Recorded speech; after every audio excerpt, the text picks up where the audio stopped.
Have you ever eaten the cheeks or the wings of a fish? I'm not sure, but we're gonna let Chuck here show us some cool stuff about filleting a walleye. To make sure that the walleye's not too slippery to fillet, is we're gonna just rinse it off really good. What happens when you kill your walleye, when you bleed them out, they release their slime and they start getting slippery. We're just gonna spray it down and just kind of rub as much of the slime off of there. That way we can actually grip the fish without getting all slimy. So we're good to go now. So we're gonna go ahead and cut the cheek meat out first. That way it's out of the way. You take your finger and you'll feel the cheekbone here, and you're gonna take your knife blade and just cut right in front of that cheekbone, just straight down, just like that. Come around to the bottom as far as you can. Take your finger in here towards the eyeball and just pop it, pop it, pop it. Take your fillet knife and you go ahead and make that last cut, and you have a nice medallion there. We use an electric fillet knife because you come home, depending on how many people are on the boat or how many people are in your group, you know, you could be filleting a couple of dozen walleye, so doing them by hand, it's gonna take a long time, right?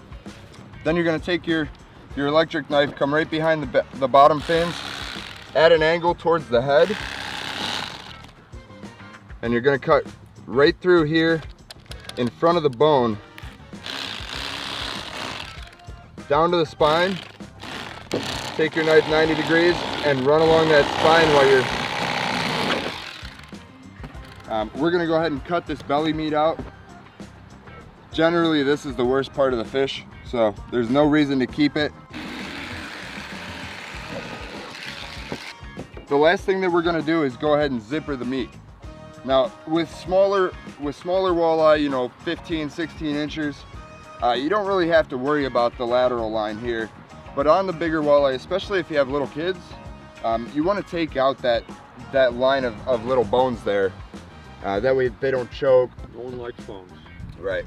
So you see the white line here. You come and just make a notch here and a notch on the other side, and you take it and zipper the meat off. Just like that. And that's what we're taking out. This little part here did not rip. So you always want to, after you do it, you always want to just kind of feel down there and make sure you got it all. But right here we didn't. So we'll just go ahead and take our knife and just cut that part out. All right, so we went ahead and filleted all the meat off. Now we're gonna get the throat meat. We already have this cut here from the initial cut. We're gonna come through right here, straight down, follow that bone there, just like that. And what you're keeping is that. So you're gonna fry it up just like that.